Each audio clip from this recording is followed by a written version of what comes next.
Bienvenue sur Faminimaliste, le podcast qui parle minimalisme en famille. En solo ou comme aujourd'hui en duo, je partage avec vous astuces, méthodes et réflexions pour vivre une vie concentrée sur l'essentiel et débarrassée du superflu. Je m'appelle Hélène, j'ai 42 ans et mon mari et moi sommes à la tête d'une tribu de 3 petits minimalistes de 11, 13 et 14 ans. Ce qui avait commencé par un grand désencombrement a fini par devenir un vrai mode de vie, le minimalisme. Je suis depuis formée aux techniques de tri et d'organisation familiale. Je suis home organizer certifié et j'accompagne à distance les familles qui souhaitent se débarrasser de leur superflu à travers mon programme 8 semaines pour tout trier. Dans l'épisode d'aujourd'hui, je reçois Carmen Jean-Baptiste, une experte en desk cleaning, une profession qui accompagne ses clients dans leur tri ultime avant le grand départ. Carmen partage avec nous ses anecdotes sur ce processus unique avec bienveillance, bonne humeur et générosité. Cet échange extrêmement riche aborde les thèmes de la transmission, de l'héritage, de notre rapport aux objets et des relations humaines, car finalement le tri est avant tout une affaire humaine. C'est une conversation que j'ai déjà écoutée plusieurs fois et qui continue de m'enrichir, nul doute qu'il en sera de même pour vous. Allez, c'est parti pour l'épisode du jour.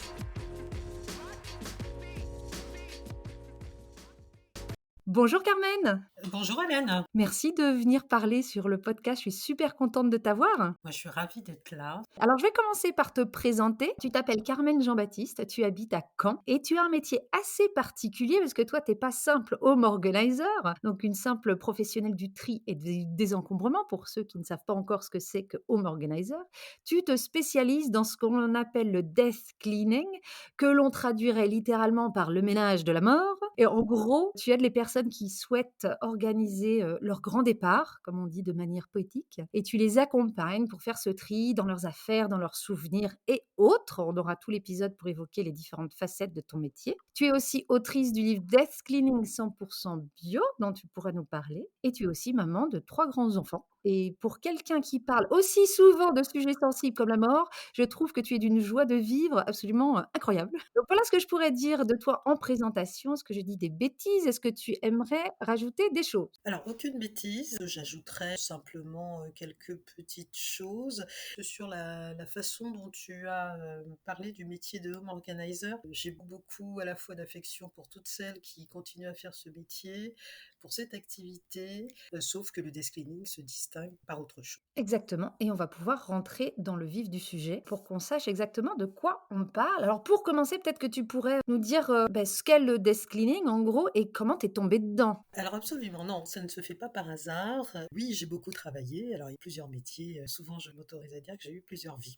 Et puis les années ont passé et cette hyperactivité, au bout d'un moment, j'ai ressenti ce besoin d'aller vers un petit peu plus de sérénité. Donc je continue à me former. Je me suis formée aux techniques bien-être, j'ai été formée auprès de réflexologues, de naturopathes, j'ai organisé des séminaires bien-être. Ça a eu un effet assez inattendu chez moi. Au fil des années, je me suis rendu compte que, eh bien, il fallait vraiment que je trouve une activité qui, à la fois, soit épanouissante et qui, en même temps, il fallait que j'arrête de m'épuiser. Je me suis souvenu d'une chose, lorsque j'étais plus jeune, il y a un secteur dans lequel j'avais vraiment envie de me diriger, c'était le secteur du funéraire. Qui est déjà pas anodin. Tout à fait, tout à fait. Tout ce qui est lié au funéraire et à la mort ne m'a jamais effrayée. Au contraire, je pense que parler de la mort, c'est parler de la vie. Il y a 10 ans, c'était aussi l'époque où on commençait à parler énormément des coachs en rangement. Ça a tout à fait bien coïncidé avec à la fois moi, ma quête de trouver une activité épanouissante et rémunératrice aussi. Je me suis formée au home organizing. J'ai rencontré au fil de mes formations une jeune femme extraordinaire qui s'appelle Elodie. Et au cours de la seconde formation, parce qu'il y a eu plusieurs formations, elle me dit écoute, je te sens pas tout à fait épanouie, parce qu'elle était très sensible à ça. Et je lui dis oui, effectivement, j'ai quand même le sentiment que moi, il me manque quelque chose, alors j'ai des doutes. Quand tu parles d'Élodie, tu parles de la fée du tri, c'est ça les plus connus sous le nom de la fée du tri? Oui, elle me dit écoute, moi je serai toi, j'abandonnerai pas. J'ai continué mes recherches et tout en continuant à communiquer avec Elodie, on se parle de cette méthode de desk cleaning. Je lis le bouquin de Margareta Magnusson, cette autrice suédoise qui a posé les bases de cette méthode dans son livre il y a quelques années. Je lis le livre et là je me dis ça y est, banco, j'ai trouvé. Et ça a été le départ. départ, ça a été le renouveau pour moi. Et depuis maintenant quelques années, le desk cleaning me colle à la peau. Je me suis rendu compte que personne n'en faisait la promotion en France, donc je me suis lancée les deux pieds joints dans cette mission-là. J'ai décidé d'écrire ce bouquin et j'ai décidé que tant que j'en aurai l'énergie, je continuerai à promotionner auprès de toutes ceux et toutes celles qui souhaiteraient alors soit avoir besoin d'opérer un desk cleaning chez eux, mais aussi pour tous ceux, pour tous les professionnels qui souhaiteraient devenir desk cleaner. Tu dis qu'effectivement, cette autrice-là, elle a mis les mots sur le desk leading, elle parle d'une méthode et c'est des choses qu'on a un petit peu oubliées. Est-ce qu'on n'a pas plus besoin d'une méthode maintenant qu'il y a 10, 15, 20 ans, 30 ans peut-être? Parce que bah, la consommation de masse est passée par là. Donc je suppose que enfin, c'est pas la même chose de faire le tri de fin de vie de quelqu'un qui est de ce siècle que le siècle dernier, non? Aussi, c'est un processus qui est très très long et j'insiste là-dessus. La partie émergée du desk cleaning, ce sont là où les séances de tri. Matériellement, on vient, on prend, on jette, on donne, on garde. Mais en fait, c'est vraiment une mise en pratique d'une réflexion sur soi, du sens de la vie, de la relation qu'on a envers ses proches, plus généralement de la société dans laquelle nous vivons. Il y a un travail sur soi qui est très très important et de ne pas avoir peur d'affronter certaines réalités, certaines questions. Tu imagines bien, quand on parle de desk cleaning ou de nettoyage de la mort, certaines personnes peuvent, de prime abord, être un peu étonnées et se dire non, je n'ai pas envie d'y penser parce que c'est triste, parce que on vit déjà une période anxiogène. J'ai vraiment développé tout ça dans le livre que j'ai écrit. En fait, ne pas en parler, c'est mettre un mouchoir sur beaucoup de choses, se dire que c'est un sujet tabou, c'est vraiment ne pas vouloir, peut-être, c'est mon point de vue, on évite peut-être de parler de la vie. T'entends desk cleaning, tu te dis: «Ah oui, ça appelle à faire un bilan». Alors un bilan sur, plein de choses, hein, pas que matériel, bien entendu Tout à fait, et faire le tout à fait. bilan, des fois, ben, on se rend compte qu'il y a des choses qu'on a loupées ou Ouais, et je vais ouais. rebondir, j'aimerais bien que tu puisses, nous résumer un petit peu les grandes lignes de cette philosophie ou en tout cas de ta méthode. Le desk cleaning, je dirais que l'idée, c'est pas de réduire à tout prix, c'est déjà de se rendre compte, de faire un état des lieux. C'est pour ça que je parlais de processus long. C'est plusieurs séances. Et ce sur quoi j'insiste, c'est de dire, moi je suis pas là pour vous dire, débarrassez-vous et on jette tout. On ne tire pas un trait comme ça sur des années de vie. Le desk cleaning, c'est rebalayer toute sa vie, chaque objet que l'on va attraper, que l'on va toucher, pour lequel on va se poser la question, est-ce qu'il a encore, est-ce qu'il a encore du sens? Pourquoi il est encore présent? Pourquoi il est posé sur mon étagère? Pourquoi il est au fond d'un placard? Tous ces objets, en fait, ont une charge émotionnelle très très importante. Je ne parle pas d'objets précieux, je parle de tous ces petits objets qui ont jalonné notre vie, qui sont rentrés dans notre vie petit à petit, selon nos histoires, selon nos parcours, et qui sont encore là au bout de 30, 40, 50 ans. Moi, ce que j'aime bien, c'est que tu fais regarder, par rapport à du home organizing, on va dire classique. Tu mets un autre filtre, sur cet objet, c'est-à-dire que oui, dans le home organizing classique, on regarde les objets avec un filtre porté vers l'avant, alors que là, tu le regardes avec le filtre porté sur le bilan. Mais c'est un état d'esprit, si tu me permets d'ajouter cela. C'est vraiment toujours vivre en conscience. Se dire, j'ai aimé avoir 20 ans, j'ai aimé avoir 30 ans, j'ai aimé cette période de ma vie, j'ai adoré être avec cette ou ces personnes. C'est vraiment un état d'esprit, un art de vivre et c'est se dire j'adore l'âge que j'ai, je vis mon âge, je vis mon temps, je vis mon époque, le temps passe, il y a des choses que je ne fais plus aujourd'hui, que je faisais avant et je suis bien dans mon temps. Je suis consciente aussi que je m'approche de ce moment où je quitterai la scène. Comme j'ai toujours été actrice, acteur, parce que là je parle de mes clients, je m'inclus dedans, hein, c'est pour ça que Oui, j'emploie oui, bien sûr. le jeu. Donc, eh bien, quelle action je pourrais mettre encore en place pour avoir cette sensation de maîtriser ma vie, en être acteur, actrice et laisser ce que je veux laisser, quelle image je veux laisser, qu'est-ce que je veux qu'on retienne de moi? Qu'est-ce que j'ai encore à résoudre avant de partir? Et qu'est-ce que je ne veux pas qu'il se passe? C'est-à-dire laisser toute cette charge importante à mes proches et à ma famille, douloureuse, qui consistera à ranger mes affaires, à trier mes affaires une fois que je serai partie. Pourquoi ne pas le faire avant, après tout? C'était ma question, parce que c'est une démarche, tu le dis depuis le début, c'est une démarche qui est très personnelle. C'est aussi une démarche, la manière dont tu en parles, qui est très altruiste. Sur le podcast, j'aime bien simplifier les choses, alors je sais que c'est un exercice compliqué. On est plus Bon sur de courage. mais ouais, non, mais bon, enfin, je sais que moi, quand on simplifie trop les choses, ça a tendance à m'énerver et du coup, je trouve que dans l'énervement, ça me permet d'aller plus loin dans mon raisonnement. Je dis: «Mais pourquoi il simplifie?» Bon, bref, c'est peut-être pour ça que je Ouais. simplifie aussi pour susciter des choses chez les gens qui m'écoutent. Les gens le font plutôt pour eux ou pour les autres? C'est les 2. C'est les 2, mais on passe notre vie à ça. On passe notre temps à ça. C'est un va-et-vient et c'est fascinant. La nature humaine est tellement complexe. Moi, c'est ça qui me passionne, qui m'intéresse. En fait, l'objet, c'est un outil et c'est tout ce que contient l'objet qui est intéressant. C'est toute la discussion qu'il y a autour, la réflexion et voir tout ce que ça peut déclencher. Et sur Alors, des choses très inattendues, hein, tu toi, ça doit être absolument, pareil, tu as des réactions, des fois tu as beau en avoir vu, tu es quand même surprise. oui, tout à fait. Moi, dans les premières fois, tu vois, pour te citer quelques anecdotes, je vais chez une cliente qui fait appel à moi. Elle me dit, bon voilà, ça va être très simple parce que j'ai déjà fait une grande partie du travail. Donc j'ai là quelques cartons de papier. On va commencer par ça. On a passé une matinée sur des papiers qui étaient liés à son divorce. On a passé un long moment. Elle-même s'est assise et a passé un long moment à tenter de retenir, etc. Puis en fin de compte, elle n'a pas pu se retenir au final. Mais je voyais bien qu'en fait, elle était en train de repenser, de revisiter tout ça, sa vie avec son ex-mari. Alors, dans ces cas-là, c'est assez particulier parce qu'on se demande quoi faire et jusqu'où on peut aller et qu'est-ce qu'on peut s'autoriser à faire. Juste d'être là, en fait, je pense que des fois Tout à ça fait. suffit. Ça nous atteint forcément, ça nous atteint. J'avais une autre question pour toi. Quand tu fais ces accompagnements-là avec ces gens-là, est-ce que ça t'est déjà arrivé d'accompagner non seulement cette personne ou ce couple, mais d'en plus avoir peut-être, des membres de leur famille avec eux? Tu as déjà accompagné des familles ou c'est un truc quand même qui se fait, très, au sein du couple ou alors, soit tout seul? Alors, j'aime bien les couples moi. J'aime bien les couples, surtout quand on est, quand on est à des âges avancés, parce que ça continue à échanger, ça et puis on n'a pas les mêmes points de vue, alors, Et puis on n'a pas les mêmes souvenirs, des fois c'est même le même ça, objet, en fait, on n'est pas d'accord. absolument. Ouais, je trouve ça hyper drôle, hyper marrant, c'est hyper ludique parce que c'est assez cocasse, et c'est des moments de respiration, je Mais est-ce dirais, que c'est quand ce pas sont des drôle couples. et ludique parce que tu es là au final?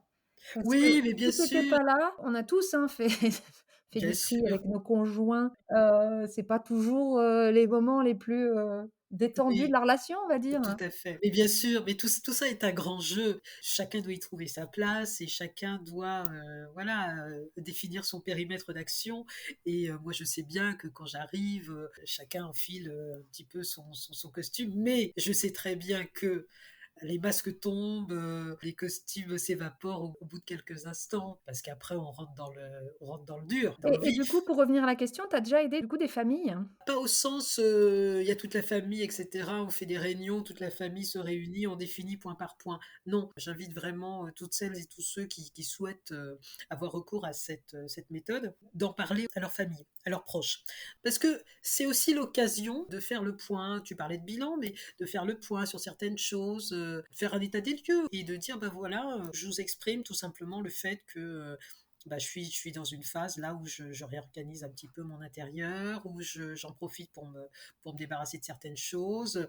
C'est l'occasion, pourquoi pas, de transmettre. Hein, je parlais de transmission tout à l'heure de son vivant, des objets, alors à ses enfants ou à d'autres proches, hein, et de dire, ben, moi je m'en sers plus, est-ce que par hasard tu en aurais besoin? Cette idée de donner, ça aussi on en parle beaucoup, hein, les secondes mains, transmission aujourd'hui, cette idée de donner une seconde vie aux objets aussi est importante. Là, se dire, bah, plutôt que ce soit dans mon placard et que je n'en fasse rien, autant que quelqu'un d'autre l'utilise. Et dans le livre, je cite l'exemple d'une femme qui avait une cocotte minute et qui, en fait, ne s'en servait plus. Parce que quand on se retrouve seul, on fait plus. Ou alors, sinon, très occasionnellement. Et puis, c'est lourd, en Oui, c'est ce plus. que j'allais dire, faut la Voilà. fermer, faut l'ouvrir au bout d'un moment, non. C'est ça, faut la laver aussi, accessoirement, voilà.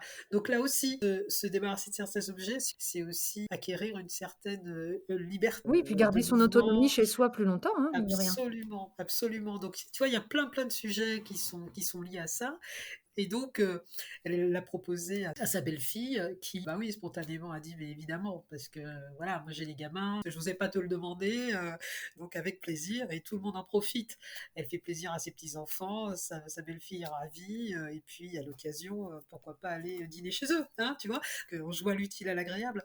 Non, bien sûr que c'est compliqué de mettre tout le monde autour de soi, toute la famille, parce que je veux pas non plus donner l'impression que dans les familles c'est génialissime aussi tout le temps, hein. Des fois c'est pas toujours le cas, mais en tout cas l'idée c'est de le dire, et c'est d'en parler, et puis de voir aussi la réaction. Ça peut provoquer, alors qu'on s'y attend pas, des réactions très diverses autour de soi, et je dis toujours, il faut mieux régler les choses tant que nous en avons encore la capacité, plutôt que de laisser les gens se débrouiller avec. Moi, j'ai l'effet inverse sur le minimalisme. On fait très attention aux choses qu'on nous donne. On a notre essentiel, déjà. Ouais, Il y a très peu de choses qu'on peut nous offrir où on va dire oui, parce qu'on est très heureux avec ce qu'on a. Ça ouais. correspond à notre manière de vivre.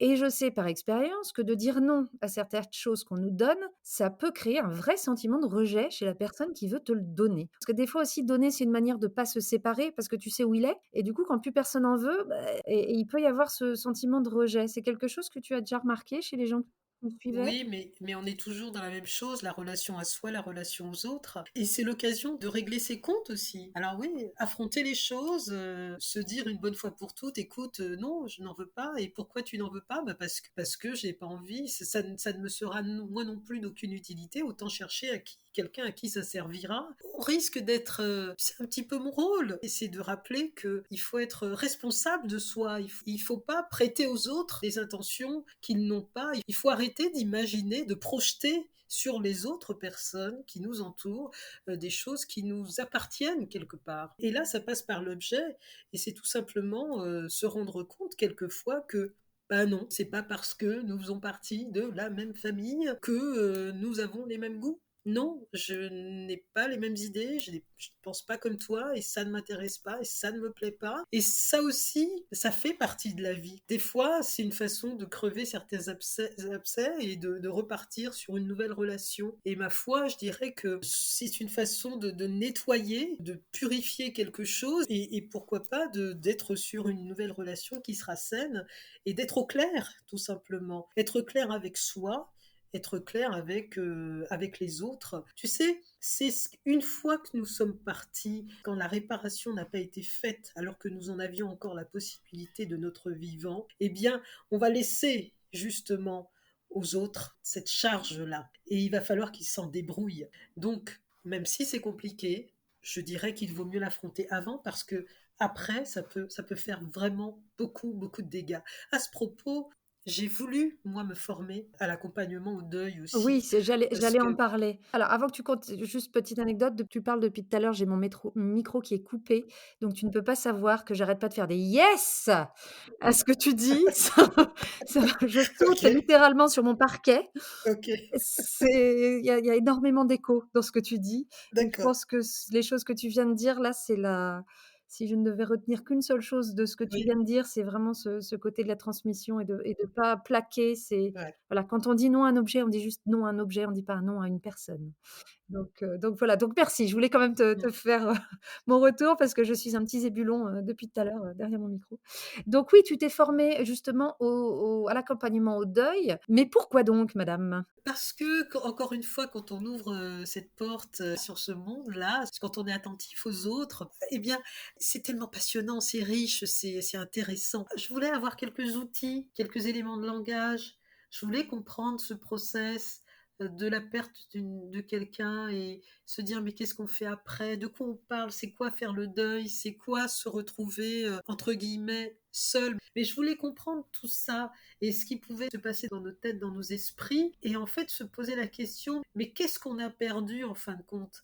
On a perdu quelqu'un, on a perdu une partie de notre histoire, et cette relation que l'on avait avec cette personne, c'est ça qui va faire que son deuil, on va le vivre de façon plus ou moins intense, et c'est ça qui va caractériser notre deuil.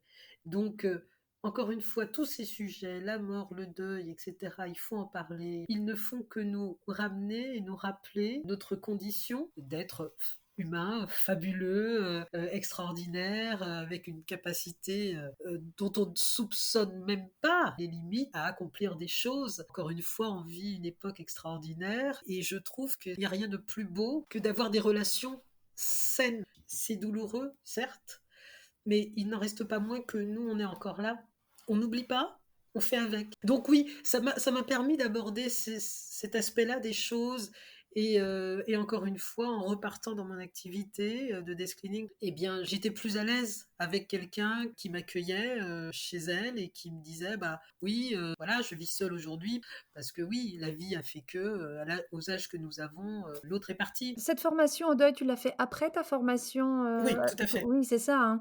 J'aime beaucoup parce que c'est vrai que c'est des métiers très sensibles, comme tu dis, on rentre dans l'intimité des gens et je salue ton sérieux et ton professionnalisme de savoir que peut-être que tu avais mis les pieds dans quelque chose qui était un petit peu plus grand, qui pouvait te dépasser et je pense que tes clients ne peuvent se sentir que, rassurés. Ils sont entre de bonnes mains avec toi et j'aime bien les gens qui font leur métier jusqu'au bout et de manière, très sérieuse et qui connaissent leurs limites. Parce que pour que tu fasses une formation, c'est que Mhm. tu as vu tes limites et c'est très important de savoir qu'on a des limites. On n'a pas réponse à tout et surtout quand on s'occupe de gens qui mettent toute leur confiance en nous, ne pas se croire, plus sachant et plus important qu'on l'en est. J'avais une dernière question parce qu'on arrive, doucement à la fin de l'épisode et cette question-là, c'est plutôt pour les gens qui restent.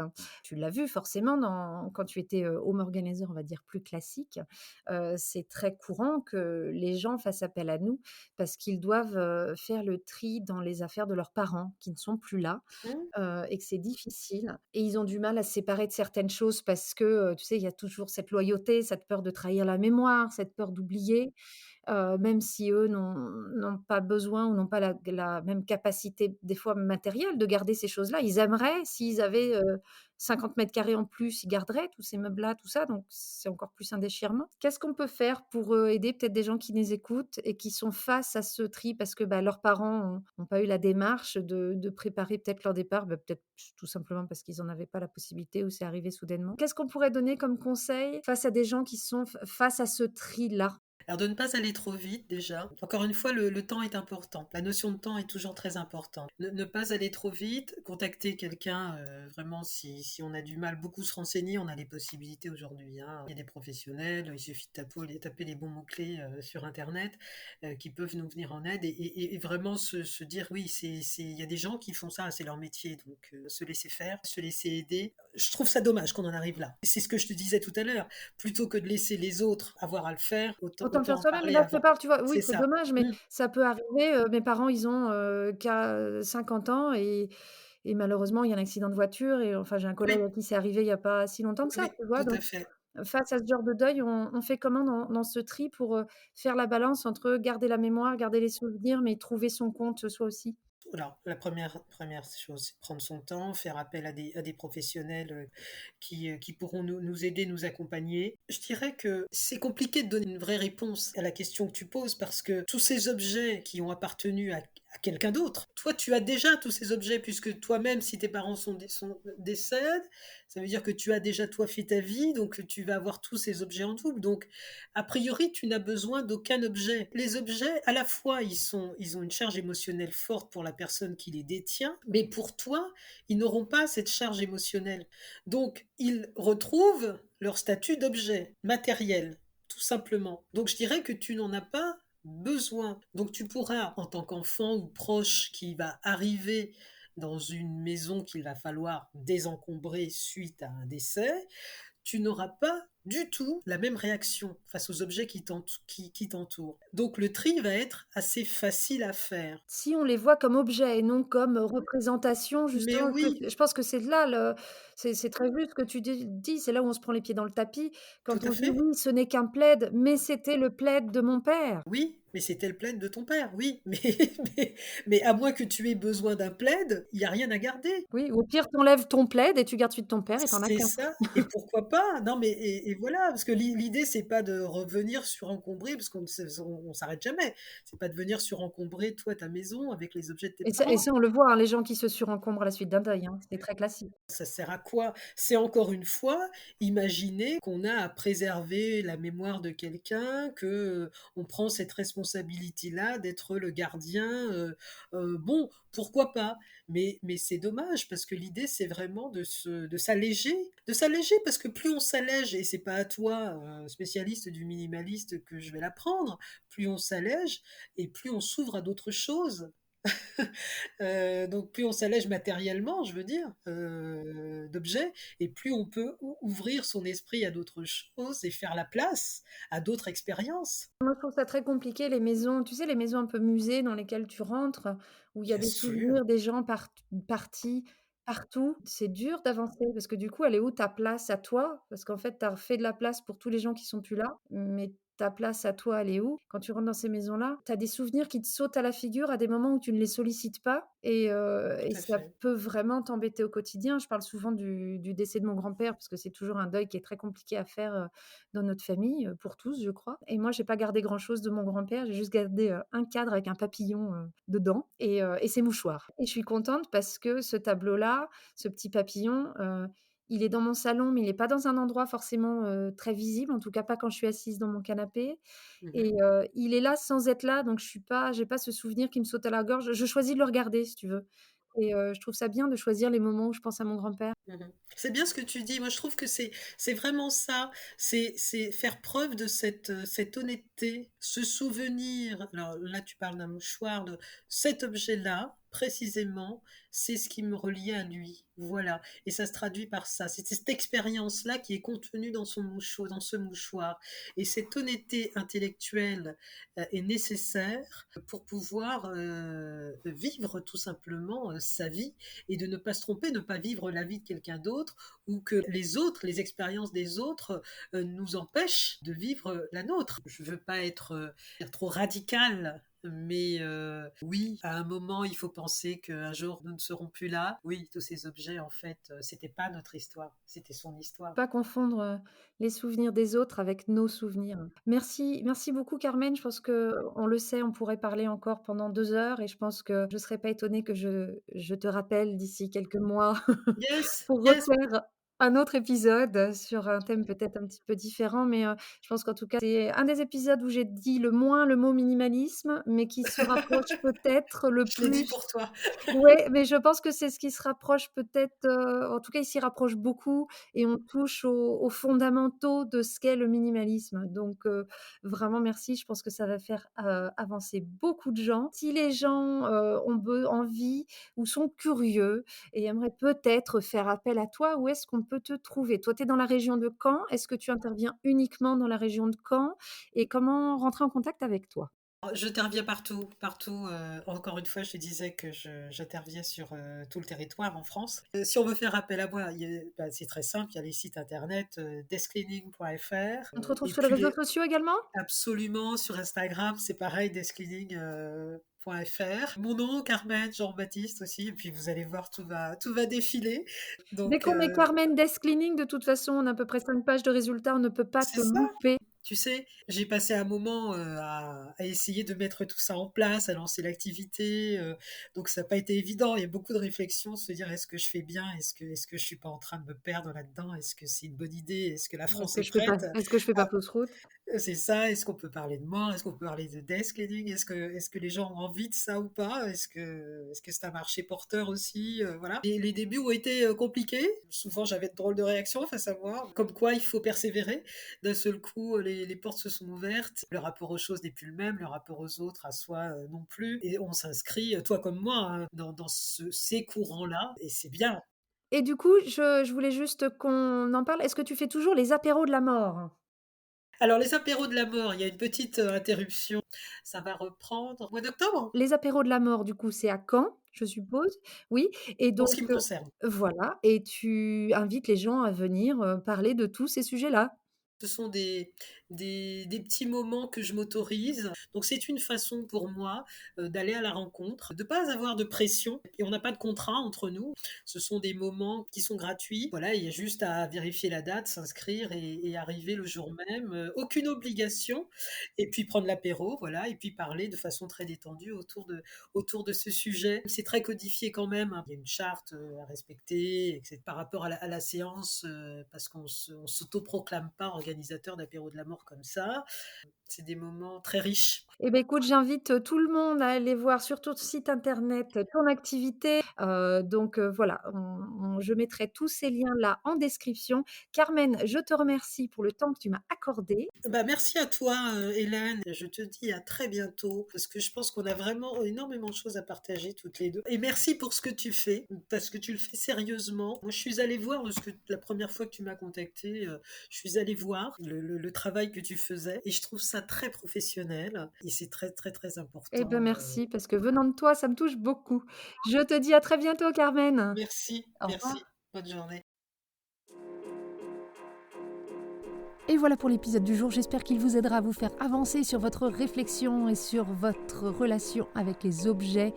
J'ai vraiment une chance incroyable d'avoir des invités d'une telle qualité. Si vous voulez rentrer en contact avec Carmen, je vous mets tous les liens dans la description. Vous retrouverez également le lien de la fiche méthode qui reprend les grandes idées développées par Carmen dans cet épisode. Et si vous voulez rester en contact ou rentrer en contact avec moi, vous pouvez le faire via ma page Instagram ou mon email. Je mets tous les détails en description. Merci encore pour votre soutien. Les résultats de cette semaine ont été incroyables. Je suis le premier podcast de développement personnel en Suisse. Merci, merci, merci. C'était une grande victoire pour moi. Si vous voulez continuer à soutenir ce podcast, merci de lui mettre des cœurs et des étoiles sur vos plateformes d'écoute et de laisser des commentaires sur Apple Podcast. C'est la meilleure façon de rendre le podcast visible et de me soutenir dans sa création. Je vous dis à la semaine prochaine et en attendant, n'oubliez pas, vivre avec moins, c'est vivre avec mieux.